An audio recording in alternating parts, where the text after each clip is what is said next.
At least one thing came out of this. Finally people can stop begging for the damn trailer. Though to be fair, I was guilty of this. So finally, after all of this hype, we finally get to see the official trailer for Avengers Infinity War. And with these 2 minutes, quite a lot happens. And every frame of this trailer is just amazing to see. The first shot we have over here is Tony Stark laying on the ground in some alien planet, grieving over someone. Whoever this could be is anyone's guess. So I'm gonna take a stab in the dark and assume that this could be the scene in which Peter Parker apologizes to Tony Stark for some reason, seeing as how that scene took place in the exact same alien planet. Now the next shot right here, I'm assuming this is when the Hulk finally comes back to Earth. And at this point, this is where the Hulk finally reverts back to Bruce Banner, only to be greeted by both Doctor Strange and Wong, both of which will have key roles within the film, despite how neither of which are Avengers yet. And then this next shot right here, this is where we finally get to see the Scarlet Witch have a moment with the Vision in his human form. What's interesting about this is the fact that the Vision, while in his human form, still has the Mind Stone. So at this point, the Vision could possibly have the ability to have some sort of human disguise, and how he can do this is still a mystery. And then we get to see Thor in his ship after the events of Ragnarok, and it seems like Thor will be spectating on what's happening on Earth.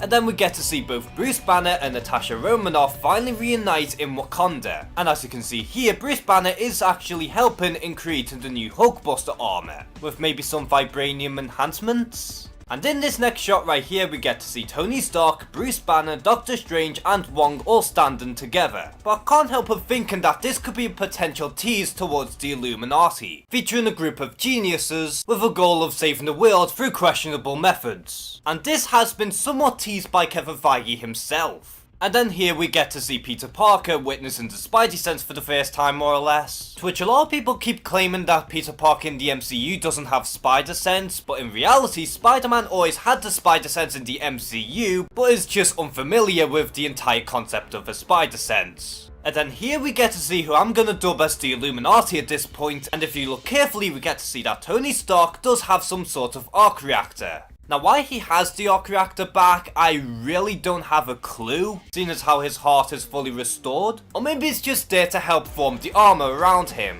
And then we also have the exact scene that we've seen from the previous trailer in which Loki gives the Tesseract to who we can all assume is Thanos. And speaking of Thanos, we finally get to see him in motion for the first time in HD, and I'm not gonna lie, the CG on this guy just looks absolutely incredible. And it does feel like that he's actually there. And now that we've seen Thanos in his new armor in motion, I'm starting to get used to this new look for Thanos. And then speaking of new looks, we finally get to see the Iron Spider armor for the first time in motion as well, and it looks a million times better than how it looked at the end of Homecoming. And this could totally be up there as one of the best costumes for Spider-Man in film. And then here we get to see our first official look at Proxima Midnight, which is very blurry, but this is the best I could get in seeing this character. But she looks very accurate to the one from the comics. But then as we see, Proxima Midnight was the one who was going off against Steve Rogers, or what people dub him as now is Nomad. And clear as day, he has been on the run since Civil War, and you can tell that he is incredibly tired. And then we get to see the brand new design for the Hulkbuster armor, and it looks so much sleeker in comparison to the one we saw from Age of Ultron. And I really dig this design for the Hulkbuster armor. And it does mesh well with Iron Man's brand new armor that we get to see in Infinity War. And then we get to see Thanos' army, in which look like complete utter monstrosities with 4 arms. Although I'm not entirely familiar on what they are from the comics. But we do get to see them fight off against all of the Wakandans, Black Panther, as well as all of the heroes in Wakanda. And the destruction continues with Thanos easily overwhelms the Iron Spider. And it just demonstrates how devastating Thanos really is as a villain. And I feel like Thanos has the potential in being one of the best villains in the MCU. And then we get to see the Vision in pain as Corvus Glaive himself removes the Mind Stone from the Vision's forehead. And although we only get to see Corvus Glaive's feet as well as his glaive, I do sense a very creepy vibe coming from this character, and I very much enjoyed that because Corvus Glaive is my favourite out of the Black Order.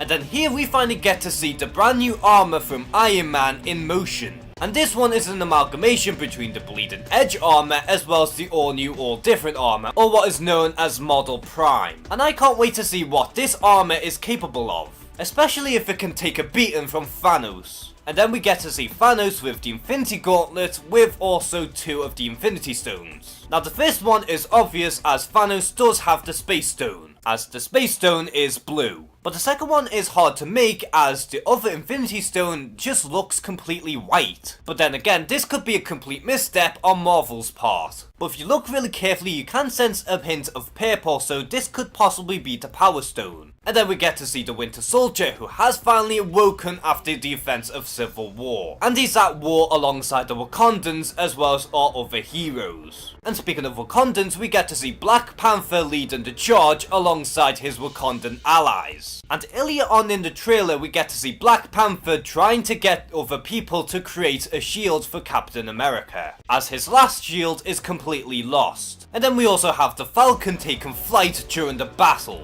who has next to no upgrades ever since Civil War. And then in the last shot right here, we get to see War Machine, the Winter Soldier, Black Widow, Captain America, the Hulk, Rorschach, Falcon and Black Panther taking charge. And then after the trailer, we get to see the cameo from the Guardians of the Galaxy. And why they were so hidden from the initial trailer is most likely because, well, they're the Guardians of the Galaxy. And in Infinity War, the Guardians of the Galaxy will be side characters. But maybe in the next trailer, we get to see more out of these characters. But overall, the trailer for Infinity War was so worth the wait, and I am more pumped to see this film seeing as how the MCU has been building up to this point. And ultimately, this isn't the biggest MCU film for nothing after all. And it is fascinating to see all of these characters interact with one another, and to see all of the destruction Thanos will be capable of doing with the Infinity Gauntlet. So what was your favourite moment from the Avengers Infinity War trailer? And are you still incredibly pumped to see Infinity War next year?